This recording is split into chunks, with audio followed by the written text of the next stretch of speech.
അദ്ദേഹത്തിന് അടുത്തറിയാവുന്ന ആൾക്കാർക്ക് ഒരുപാട് കഥകൾ പറയാനുണ്ട്. പറഞ്ഞ് തീരാത്തത്രയും കഥകൾ ഉണ്ടാവും അദ്ദേഹത്തിനെ പറ്റി പറയാൻ.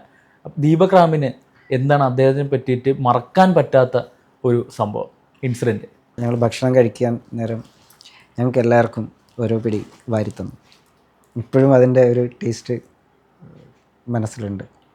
അതൊരു വല്ലാത്തൊരു എക്സ്പീരിയൻസ് ആയിരുന്നു. ഞങ്ങൾക്ക് എല്ലാവർക്കും ആ ഒരു സന്തോഷം കൊണ്ടുള്ള അത് അങ്ങനെ ഒരുപാട് കഥകളുണ്ട്. പക്ഷെ അതൊരു വല്ലാത്തൊരു ഓർമ്മയാണ്.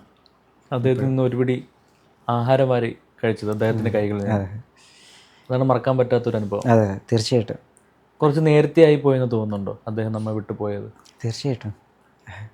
പക്ഷേ എത്ര കാലം കഴിഞ്ഞാലും ആ ഇവിടെ തന്നെ ജീവിക്കാനുള്ള, കാരണം എനിക്ക് തോന്നുന്നില്ല മാമൻ മരിച്ചു എന്നുള്ള ഒരു കൺസെപ്റ്റ് ഇപ്പോഴും ഉള്ളിലേക്ക് എത്തിയിട്ടില്ല. ഇപ്പോഴും അങ്ങനെ ചിന്തിക്കാൻ ആഗ്രഹിക്കുന്നില്ല ഞങ്ങളാരും. കാരണം ഇപ്പോൾ പറഞ്ഞ പോലെ തന്നെയാണ് എപ്പോഴും.